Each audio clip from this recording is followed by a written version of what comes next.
처음 뵙겠습니다. 학원 부원장입니다. 정진혁입니다. 반갑습니다. 네. 박수는 안 치셔도 됩니다. 네.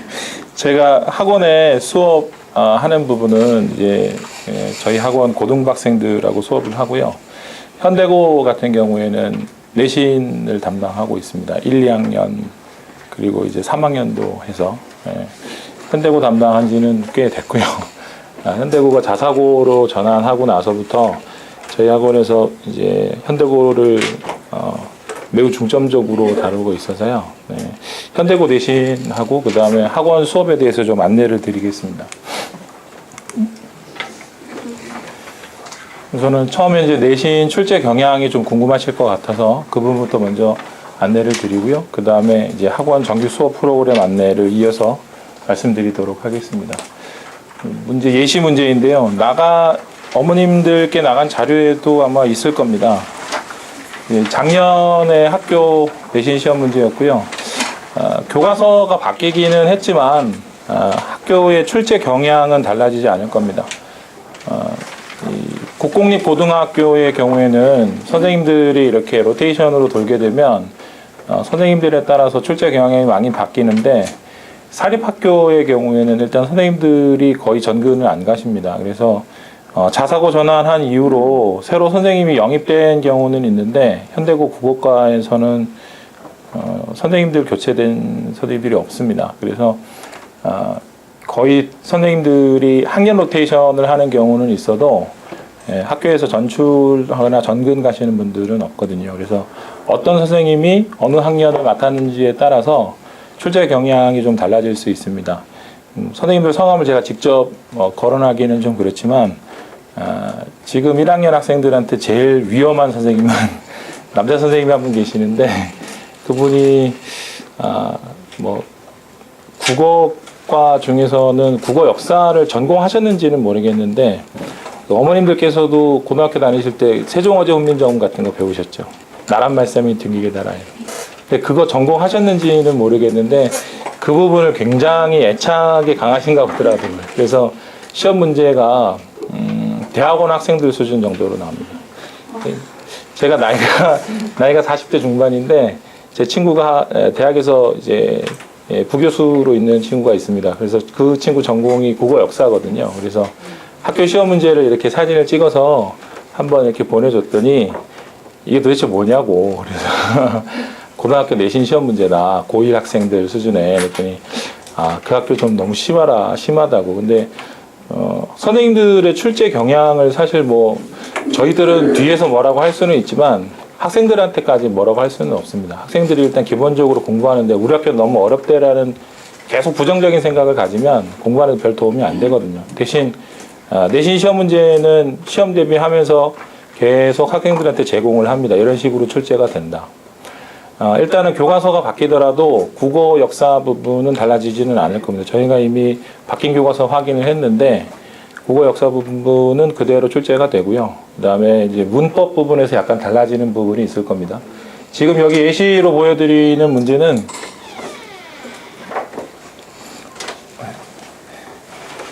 작년에 학교 시험에서 나왔던 문학이고요. 새로운 작품, 낯선 작품 보여드리면 어머님들 당황하실까봐 옛날 고등학교 때 배우셨던 제 막내가라는 향가 작품입니다. 근데 왜 이거 보여드리냐면요. 이 문제가 현대고의 문학 시험 문제 출제 경향을 제일 잘 보여주는 작품, 문제인 것 같습니다. 일단 문제의 길이가 굉장히 깁니다. 그리고 보시면 여기 배점이 나와 있는데, 배점이 3.5에서 4.5 사이입니다. 그래서 점수가 소수점 단위로 배점이 되어 있고요. 그 다음에 고전문학 작품인데 보기가 어떤 게 나와 있느냐면 뭉크의 그림을 2점 이렇게 보여줬습니다. 그리고 뭉크의 일생을 여기다가 이렇게 보기로 보여주는데 보기 굉장히 길죠.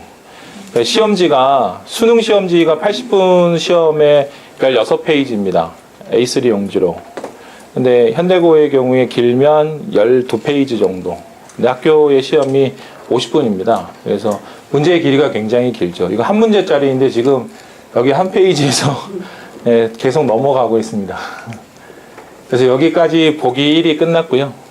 그 다음에 보기 2를 이렇게 주고, 문제는 보기 1을 읽고 제 막매가라고 하는 작품하고 비교해 봤을 때 보기 2에서 타당한 보기를 고르라라고 하는 문제인 거죠. 가나다라, 그 다음에 마바까지. 그래서 선택지는 이런 식으로. 이런 식의 문제들이 나오면 학생들은 일단 공부를 안 한 상태에서는 문제를 보고 있어도 무슨 얘기인지 하나도 모르죠. 그 다음에 두 번째 문제는 문법 문제입니다. 이렇게 보기를 역시 주고요. 근데 보기에 보시면 이런 식으로 한글 맞춤법이나 아니면 표준 발음법과 관련된 규정들을 줍니다. 10항, 11항, 12항 이렇게 주고요. 그 다음에 다시 보기 2를 주고 그 다음에 선택지를 이런 식으로 주는데 이 문제는 고3 학생들한테 주고 수능시험 문제다라고 해도 아이들이 그런가 보다 하고 풉니다. 현대고 시험 문제들의 경우에는 보면 문법 문제는 국어사, 즉 고전 문법이나 아니면 현대 문법이나 수준이 수능시험 문제 수준하고 비슷하게 출제가 됩니다. 의문이 드실 텐데요. 이게 과연 고1 국어 내신 문제가 맞느냐. 네. 그 다음에 두 번째는 늘 이렇게 출제되느냐. 네. 아까 처음에 말씀드린 게 선생님들에 따라서 출제 경향이 좀 다르다고 말씀을 드렸습니다. 어떤 여자 선생님은 수업 시간에 지나가면서 하신 이야기를 출제를 하는 분도 있습니다.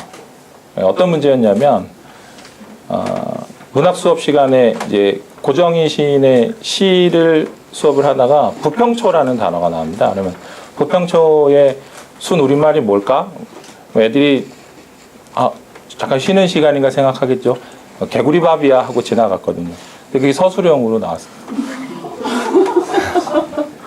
그리고 작년에 2학년 독서문법 문제에서는 서술형 문제 하나가 15점, 이과 학생들은 15점, 문과 학생들은 18점.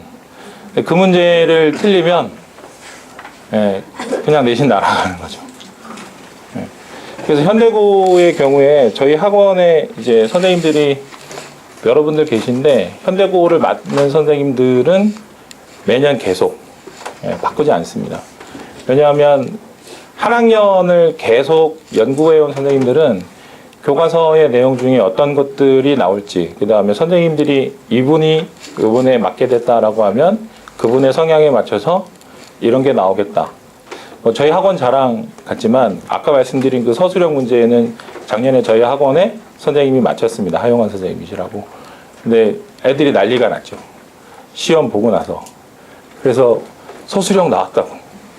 그래서 몇 점이야? 네, 점수는 안 알려드립니다. 그 문제는 맞췄는데 다른 문제는 근데 그 한 문제에 서술형 문제를 맞췄다라고 하는 건 학생들한테는 굉장히 뭐라고 할까요? 시험의 부담을 확 줄이는 게 되겠죠. 근데 내신 출제 경향을 종합해서 말씀드리면 일단 국어의 경우에는 문학하고 문법입니다. 교과서를 아마 자녀분들의 교과서를 보시면 문학과 문법 외의 것들이 많을 겁니다. 활동 같은 것들, 말하기, 그 다음에 읽기, 쓰기. 근데 학교의 시험은 말하기와 읽기, 쓰기의 경우에는 잘 출제하지 않습니다. 그럼 어디서 다루느냐면 수행평가. 학교에 선생님들이 A, B, C 선생님 들어오시고요. C 선생님이 주로 그 활동 부분을 다루시고 작년까지는 그 수행평가 부분에서 반대신문식 토론이라고 CEDA, 세다 토론이라고 하는 걸 했었습니다. 아마 올해도 하지 않을까 싶고요. 그 다음에 일단 특징이 교과서 외부 지문이 굉장히 많이 나옵니다. 여기 지금 있는 거는 작년 시험 전체를 이제 토탈을 낸 거고요. 현대시, 소설, 고전시가, 고전수필, 극문학, 그 다음에 평론, TV 프로그램 소개, 신문기사, 전공문 이렇게. 이게 전부 교과서 밖의 것들입니다. 교과서 밖에 있는 다양한 외부 지문을 갖고 들어오고요. 그 다음에 문법 문제의 경우에는 수능 출제 유형하고 거의 비슷합니다. 그래서 저희도 학생들한테 문법 단원이 시험에 들어가면 어떤 문제들을 풀리느냐, 해당하는 영역에 수능 기출 문제를 풀립니다. 그래서 작년에 실제로 그래서 수능 기출 문제를 풀렸는데 그 문제가 그대로 나왔었습니다. 그 문제를 보기에다 주고, 근데 문제를 똑같이 줘서 똑같은 답을 내는 게 아니고요. 수능 시험 문제로 이런 문제가 출제되었다. 그래서 이 문제의 답은 이건데 왜 그렇게 되나 이런 식으로 물어보는 거죠. 이쪽에 앉으실 수 있어요? 이쪽에서 감사합니다. 내년에는 좀 큰 강당을 좀 섭외를. 네네. 춥지 않겠니? 괜찮아? 굉장히 일찍 왔는데. 한 3, 4년 있다가 보자. 그 다음에, 교과서만 공부했을 일은 없죠. 학생들이. 실제로 처음에 학교에 이제 배정을 받으면 아이들을 위해서 어머님들께서 백방으로 뛰십니다. 그래서 어떤 책을 주고 우리 아이한테 공부하라고 하면 될까요? 뭘 사줄까요? 이렇게. 근데, 창비가 지금 새로 이제 교과서가 바뀌면서 창비로 바꿨는데, 현대고 이상하게 특징이 좀 다른 학교에서 선택하지 않는 교과서 선택을 하더라고요. 작년까지 있었던 해냄의 경우에는 서울시에서 현대고하고 목동에 있는 고등학교 딱 2개였습니다. 채택률 굉장히 낮은. 그 다음에 창비의 경우에도 지금 강남에서는 창비 선택한 학교가 현대고밖에 없습니다. 근데 그래도 많은 학교가 선택한다고 해도 현대고의 출제 경향상 그건 별로 도움이 안 됩니다. 왜냐하면 자습서나 평가 문제집 수준의 문제는 아예 안 냅니다. 극단적으로 말씀드려서 사지 마십시오. 혹시라도 지금 사주셨으면 아이가 이름을 안 썼으면 빨리 환불하시는 게 전혀 도움이 안 됩니다. 하다못해 숙제를 위해서 학습활동의 답이라도 그건 학원에서 주는 교재에 다 나오니까 그건 별로 도움이 안 되고요. 괜히 놔둬봐야 전혀 쓸모 없습니다. 그건. 그 다음에 문법의 경우에는 이제 고난도 문법 문제, 수능이나 3학년 모의고사에 나오는 유형들로 출제한다고 보시면 되고요. 아까 말씀드린 겁니다. 평가 문제집 수준의 문제는 지향한다라고 하는 거. 학생들이 그 단원의 가장 기본적인 내용들을 그냥 확인하는 정도, 내가 이걸 배웠는데 내가 제대로 들었는가를 확인하는 정도로 볼 필요는 있지만 그런 정도는 학원에서 주는 교재에 이미 다 포함되어 있기 때문에 살 필요 없고요. 그리고 여기를 좀 주의하시면 시험 시간이 모자랄 만큼의 분량으로 출제를 한다라고 하는 거. 그래서 학생들이 독해력이 떨어지게 되면 시험 문제를 풀다가 학교 내신 시험 문제를 푸는데 시간이 모자라는 말도 안 되는 경험을 하게 되는 거죠. 그러니까 수능 시험의 경우하고 비슷하다고 보시면 됩니다. 수능이 80분에 45문제인데 학생들이 독해력이 떨어져서 시간이 모자라거든요. 그러면 그걸 풀다가 지쳐서 나중에 뒤에 포기하게 되는데 학교 시험 문제가 그럼 왜 이런 현상이 생기느냐? 외부 지문이 너무 많기 때문입니다. 그러니까 외부 지문을 읽다가 지쳐서 아이들이 문제를 못 풀게 되는 거죠. 그래서 수능 준비가 곧 내신 준비다라는 말씀입니다. 저희가 학원에서 수업을 하면 일단 기본은 수능 준비입니다. 수능 수업을 기준으로 하고요. 내신 때 되면 내신 수업 체제로 전환을 하는데 한 2, 3주 전부터 어머님들께서 언제부터 내신을 시작하느냐고 굉장히 많이 문의를 하시더라고요. 불안해 하시는 이유는 저도 압니다. 현대고의 내신이 워낙 어렵다라는 것 때문에. 그래서 주변의 학원들을 보면 3월 1일 개강하면서 3월 개강하면서 바로 내신 대비를 한다. 그리고 그럼 수능 수업은 언제 하느냐? 겨울방학, 여름방학에 한다. 이렇게. 저희도 작년하고 재작년에 그와 비슷하게 해봤습니다. 내신은 아이들이 중위권이나 중하위권의 학생들의 경우에 반복을 3번, 4번쯤 하게 되면 내신 성적이 조금 올라가기는 하죠. 근데 어떤 문제가 생기느냐? 상위권 학생들이 다른 학교에 비슷한 수준이었던 아이들에 비해서 수능 실력이 떨어집니다. 실제로 저희가 현대고를 지금 2학년 학생들의 경우에 3반 운영을 하는데 가장 성적이 좋은 친구들한테 모의고사 문제를 풀라고 줬습니다. 문제는 풀었는데 왜냐하면 아이들이 이제 문제풀이의 능력은 거의 최상위급에 올라왔으니까 문제를 풀고 나서 첫 마디가 저희 이거 안 배웠는데요. 학교에서 당연히 안 배웠지. 학원에서도요. 근데 그 작품은 분명히 학원의 수능 수업 교재에 실려 있었습니다. 고전 문학. 그리고 굉장히 유명한 작품이거든요.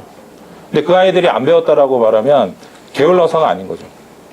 계속 내신만 하다 보면 아이들이 진짜 나중에 수능이 요구하는 문학 작품의 경험치는 커버할 수가 없는 거죠. 그래서 물론 학생들이나 어머님들께서 요구하시는 게 뭔지는 압니다. 일단은 내신을 잡아야 그래야 대학 가는 데 있어서 불안한 요소들을 제거해 나가는 거니까. 근데 너무 내신을 쫓아가기 위해서 1년 내내 내신 준비만 하는 공부는 나중에 수능을 놓치게 됩니다. 그래서 저희 학원에서는 6주, 내신 시험 전에 6주 정도까지 하고요. 그리고 현대고의 경우에는 별도의 방법을 지금 고려하고 있기는 합니다. 특강 부분에서 수능 수업을 압축해서 좀 할까 이런 식으로도. 그 다음에 이건 사실 보여드리면 좀 안 되는 건데 장려권은 아닙니다. 장려권은 저희가 아직 입수를 못했습니다. 이게 1학기 중간 내신 결과인데요. 보시면 1등급에 96.1점이 1등급은 컷입니다. 근데 아까 처음에 보여드렸던 문제 보셨죠? 4.0점이죠. 그 문제 틀리면 그 학생은 2등급입니다. 그러니까 4점짜리 문제를 틀리면 한 문제를 틀려도 2등급으로 떨어지는 거죠. 그 다음에 2등급 컷이 92점입니다. 아이가 국어시험을 봤습니다. 몇 점이야? 91점? 잘 봤네. 가 아닌 거죠. 91점이면 3등급입니다. 그리고 5등급이 74.9점인데 평균은 76점입니다. 그러면 이제 여기 4등급과 5등급 사이에 평균 점수가 있는 거죠. 그러니까 현대고의 경우에 보면 극단적으로 1, 2, 3등급으로 몰려 있습니다. 그래서 아이들이 어렵다라고 하는 걸 처음부터 이미 들었고 자기네가 다니는 학원에서 너희 학교 시험은 어려워. 선배들한테 물어보면 야 어려워. 그리고 내신 기출문제를 실제로 자기가 입수해서 풀어보면 진짜 어렵네. 공부를 하죠 많이. 그래서 아이들이 한두 문제를 틀리고 좀 잘 나오겠다 기대를 하는데 등급은 생각만큼 잘 안 나옵니다. 어떤 심한 경우도 있었냐면 이제 4년 됐네요. 4년 전에는 100점인데 1등급이 안 나온 시험도 있었습니다. 100점을 받았는데 2등급이 되는 거죠. 가령 한 학년에 300명이라고 하면 4%까지가 1등급이니까 12명까지가 1등급입니다. 그런데 13명이 100점을 맞아버리면 1등급이 없어지는 시험이 되는 거죠. 그렇게 되면 학교 내부에서 선생님들도 아마 좀 문책을 당하기는 할 겁니다. 시험을 잘못 출제했다고. 근데 사실 그 문제가 쉽지는 않았거든요. 근데 아이들이 워낙에 공부를 굉장히 열심히 하다 보니까 다 맞는 학생들이 너무 많아진 거죠. 근데 그런 일이 생기면 기말고사는 어떻게 될까요? 굉장히 어렵게 냅니다. 중간고사에 1등급이 없었으니 기말고사를 굉장히 어렵게 내서 결국에는 전체 학기에 등급을 나눠야 되니까. 2학기 기말고사를 보시면 조금 낮아졌습니다. 이렇게. 근데 아주 특이한 게 여기 이제 보시면 3, 4, 5등급을 좀 비교해 볼까요? 3등급이 중간에는 86이었는데 기말에는 90입니다. 1등급 컷은 분명히 떨어졌죠. 근데 3등급은 올랐고 4등급, 5등급으로 가면서 굉장히 많이 올랐습니다. 이게 왜 이렇게 됐을까요? 아이들이 1학기에 한번 디고 나서는 공부 열심히 해야겠다. 그래서 굉장히 열심히 해서 나름대로 끌어올렸는데 문제는 여기서 75점 받았던 애가 열심히 해서 자기는 80점을 넘겼으니까 성적이 분명히 올랐는데 등급의 변화는 없죠. 실제로 1학기 시험이 끝난 다음에 국어를 포기하는 학생들이 생깁니다. 겨우 고1 1학기가 끝났을 뿐인데 해도 안 오른다라고 하는 일종의 포기하는 심리가 생기는 거죠. 평균은 71.9입니다. 점수가 의미하는 게 뭐냐면 평균이 이만큼 내려갔다는 이야기는 이미 1학기 중간에 시험을 본 아이들이 기말로 가면서 포기하는 아이들은 생긴 거죠. 걔네들은 전부 이제 하위권 쪽으로 있는 겁니다. 그 다음에 이제 2학기 중간 내신 결과를 보시면 다시 1학기 중간하고 역시 비슷해지는데 1등급은 또 이렇게. 이거는 시험 문제의 난이도 때문에 그런 겁니다. 종합해서 말씀을 드리면 일단 내신에 적응하는 게 쉽지 않다라고 하는 거. 교과서만 공부하는 중학교 때처럼 교과서 공부하고 자습서나 평가 문제집 풀고 아니면은 인터넷 강의 같은 걸 좀 들으면 A가 나오던 때하고는 좀 차원이 다른 거죠. 그 다음에 이제 교과서 외부의 지문 나오는데 이걸 그럼 어떻게 대비를 할 거냐.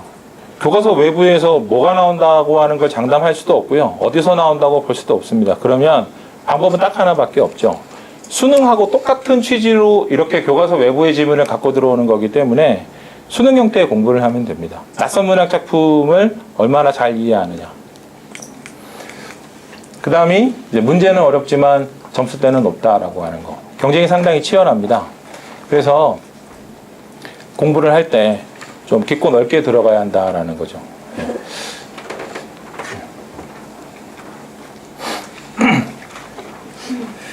내신 대비 프로그램은 일단 6주 더하기 1인데 더하기 1은 시험 바로 전날의 직전 보강입니다. 그러니까 직전 보강하는 날 빠지는 학생들이 있습니다. 혼자 좀 정리할게요. 그 다음에 스케줄이 안 맞아서요. 예. 네. 네, 간곡히 드리는 말씀은 전날은 제발 보내주십시오. 전날은.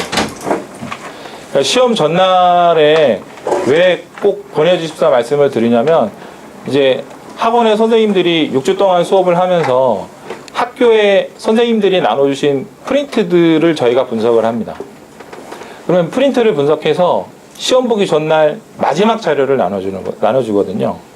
근데 저희가 뭐 잘나서가 아니라 학원의 선생님들이 그런 것들을 치밀하게 분석해서 뭐가 나올지에 대해서 그리고 뭐가 중요한지에 대해서 정리를 해서 마지막 수업을 해주면 학생들이 혼자서 정리하다가 놓칠 수 있는 부분들은 훨씬 더 많이 발견을 합니다. 그래서 시험 전날에 죄송합니다. 시험 전날에 학생들이 마지막 정리할 수 있는 시간을 물론 갖는 것도 중요하지만 학원에 보내주셔서 어느 부분 핵심적인 부분들을 재확인하고 갈 수 있게 좀 해주셨으면 좋겠습니다. 그 다음에 저희가 현대고의 경우에는 많으면 4반으로 운영을 합니다. 어떤 학원들은 뭐 35명, 뭐 40명 이렇게 해도 그 다음에 20명 이상 이렇게. 저희도 정원이 15명입니다. 근데 15명을 넘겨서 지금 앉아 계시는 강의실의 경우에 20명 이상도 수업을 할 수 있는데 이제 그렇게 하기는 도저히 학생들의 숫자가 많아지면 아무래도 그 시간에 질문도 받기도 어렵고 학생들 관리도 어렵기 때문에 반을 4개 반까지 운영을 할 계획입니다. 이번 내신 중간고사 때도 4개 반으로 운영할 계획입니다. 그 다음에 시험 대비 자료. 아까 원장님께서 잠깐 얘기를 하셨는데 지난주에 학원에 이제 상담원 어머님께서 이렇게 대놓고 얘기를 하시더라고요. 교과서 바뀌었는데 바뀐 교과서에 대해서는 분석이 완료됐느냐. 약간 이게 깜짝 놀랐습니다. 정말 많이 알고 오셨구나. 일단 저희 학원의 장점은 학원 저희가 여기 한 개가 아닙니다. 그래서 분원까지 합하면 저희 5개거든요. 근데 그 안에 계시는 선생님들이 이제 바뀌는 교과서에 대한 분석을 자기 맡은 부분으로 다 진행을 합니다. 그래서 한 개 학원에 4-5분의 선생님이 계시는 일반적인 학원들은 할 수가 없습니다. 그건. 그러니까 물리적으로 시간이 허락되지 않죠. 자습서 수준 같은 것들은 그냥 아예 비교를 안 하셔도 됩니다. 학교 기출 문제도 저희가 반영을 합니다. 단 바뀐 교과서에 겹치지 않는 부분은 반영이 안 되겠지만 교과서가 바뀌더라도 큰 내용이 변하지 않는 것들, 문법이나 그 다음에 똑같은 문학 작품들의 경우에는 학교의 기출 문제가 반영되는 게 굉장히 중요하죠. 학원들마다 그 학교의 학생들을 따로 묶어서 수업을 하기는 합니다. 근데 학원의 선생님들께서 학교를 계속 전담해 오지 않은 분들이 맡게 되면 학교의 내신 출제 경향은 전혀 모르죠. 그 다음에 학교의 선생님들이 수업 시간에 뭘 강조했는지, 그 다음에 학생들에게 나눠준 프린트에서 어떤 부분들을 다루고 있는지를 반영을 해야 실제 시험에서 학생들이 맞힐 확률이 더 높아지는 거죠. 내신 교재 궁금하실 텐데 저희가 이런 식으로 나갑니다. 이게 이제 새로 바뀐 창비 교과서에 나오는 정지용의 비라고 하는 시인데요. 그러니까 지금 이제 구분이 잘 안 되시겠지만 교과서에 나오는 부분은 여기하고 요만큼입니다. 그럼 저희가 이렇게 학생들이 중요하게 알아야 될 내용들을 넣어주는 거죠. 그리고 여기 잠깐 보시면 교과서에 새로 들어온 부분입니다. 이 작품에서 중점적으로 다뤄야 되는 내용. 이런 것들은 교과서가 바뀌면 선생님들이 출제에 반영을 합니다. 교과서가 바뀌면 선생님들도 새로 바뀐 교과서에 맞게 출제를 조금 다른 방향으로 진행할 수밖에 없죠. 그러면 저희도 그걸 미리 예상해서 거기에 맞춰서 수업을 진행을 하고요. 앞부분에 제가 말씀드렸던 출제 예상과 관련해서 뒤에다가 다시 정리해 놓은 겁니다.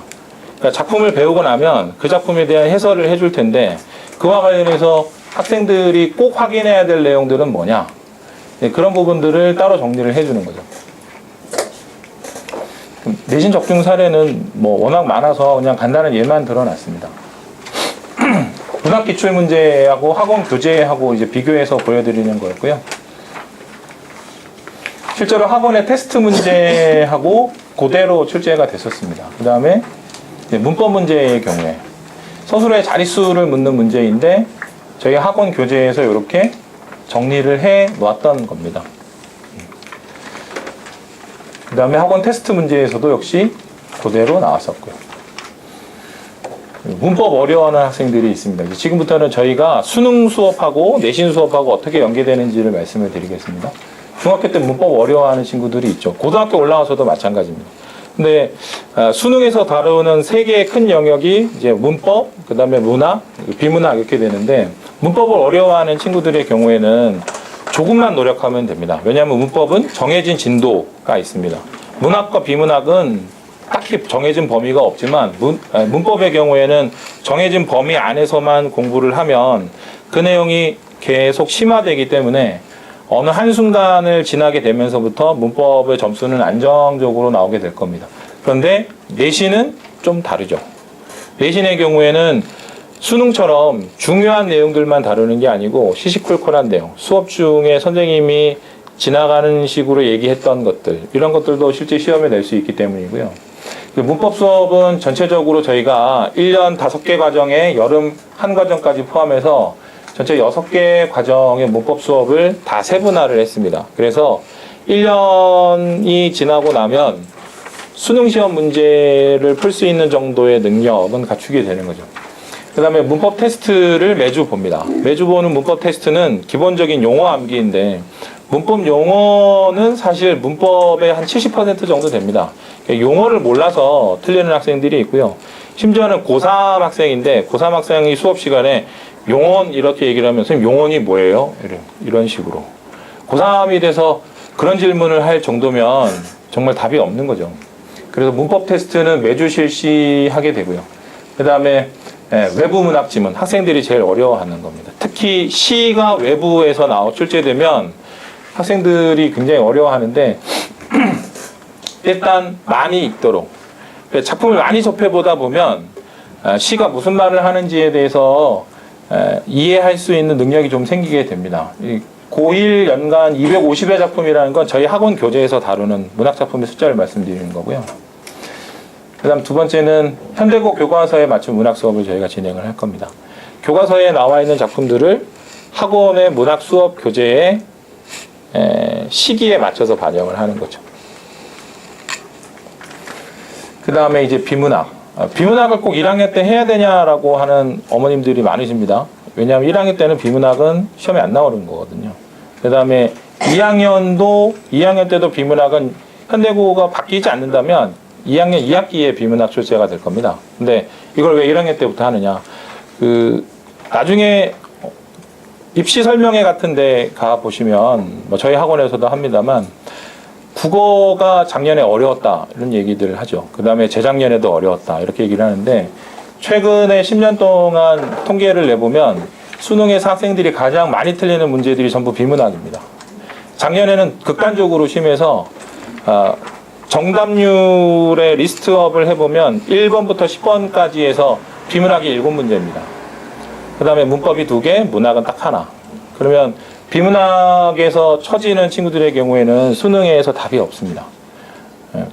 그 왜 작년에 뭐 어려웠다고 환율 문제 나와서 뭐 한국은행 전문가가 풀어봤다고 해서 틀렸다 뭐 이런 문제 있었죠. 그런 문제도 다 비문학이었습니다. 모의고사나 수능을 궁극적인 목표로 삼아야 되는 거죠. 그래서 수능에서 정말 학생이 1등급을 얻어야겠다. 그러면 비문학을 제대로 풀지 못하면 그건 이제 불가능한 얘기고요. 그 다음에 단계별로 수업을 해야 됩니다. 무턱대고 그냥 비문학 어려운 문제를 주고 자 풀어봐라 라고 하면 학생들 실력도 안 늘고요. 그 다음에 단순히 문제를 풀고 정답을 확인하는, 그리고 나서 선생님이 그냥 지문에 대한 해설을 해주는 이런 식의 수업은 독해 능력을 올리기에는 힘들고요. 그래서 저희가 이제 처음에 시작하는 건 배경 지식부터 시작해서 그 다음에 글의 구조, 그 다음에 제재별이라는 이야기는 이제 인문, 사회, 과학, 기술 영역으로 나누는 거고요. 그 다음에 마지막이 문제 유형별로 나누는 6개 과정으로 끊어놨습니다. 그리고 이제 과제하고 관리 부분에 대한 설명을 좀 드리겠습니다. 정규 수업은 4시간 주 1회 하고요. 요거는 예시인데 1교시가 문학이면 2교시에는 문법, 3교시에는 비문학, 그리고 마지막 4번째 시간에는 테스트 봅니다. 아까 말씀드린 대로 문법 개념 테스트를 보는데 어휘 테스트도 봅니다. 어휘는 저희가 수능에 지금까지 나왔던 어휘들을 총망라해서 어휘집을 따로 만들었고요. 학생들한테 매주 20개씩 외우고 테스트 보게 합니다. 그리고 이제 모의고사 실전 적응을 위해서 화작문 앞에 1번부터 15번까지 한 세트나 아니면 문학작품 2, 비문학 지문 2 이렇게 해서 세트로 풀어보게. 학생들은 실제로 공부를 하면서 시간 재고 푸는 학생들은 고1 때는 잘 없습니다. 근데 모의고사 이제 오늘 받기는 하지만 9월달, 11월달에 또 모의고사를 보게 되는데 3월하고 9월은 갭이 굉장히 크죠.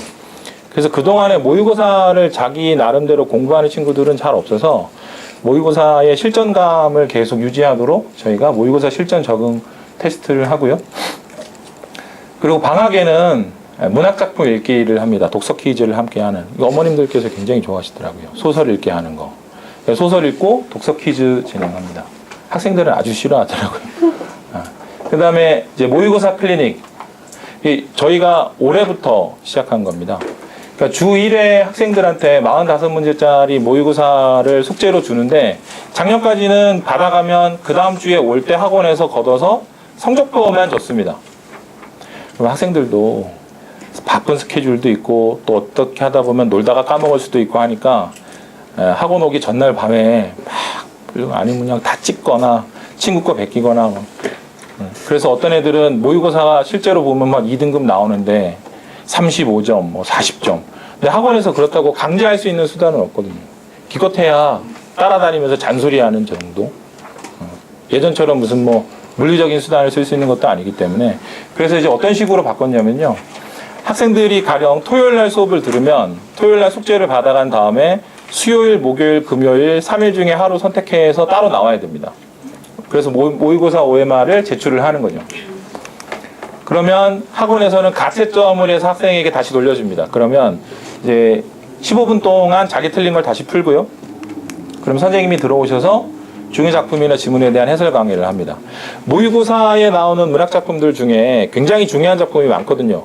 근데 학생들의 교과서는 지면에 제한을 받기 때문에 그걸 다 실을 수는 없습니다.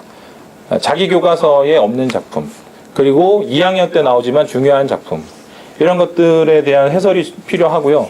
그래서 그걸 듣고 난 다음에는 뭘 하느냐, 이제 1대1 개인별 첨삭을 합니다.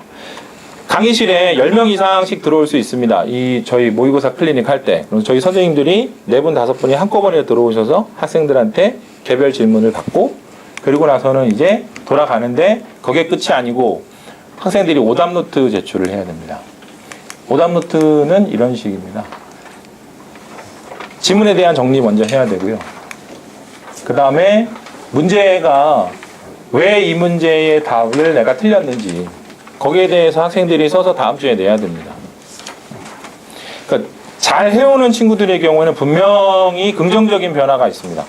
물론 저희가 모든 학생들을 다 케어할 수는 없어서 학원에 다니는 뭐 100이면 100의 학생들이 전부 다 일치월장하는 성적의 변화가 있는 것은 아니지만 분명히 작년이나 재작년에 비해서는 학생들의 성적 변화가 훨씬 더 빠릅니다. 실제로 이게 저희 학원에 다니는 학생 성적표인데 오늘 이 학생 모의고사 하나 틀렸다고 하더라고요.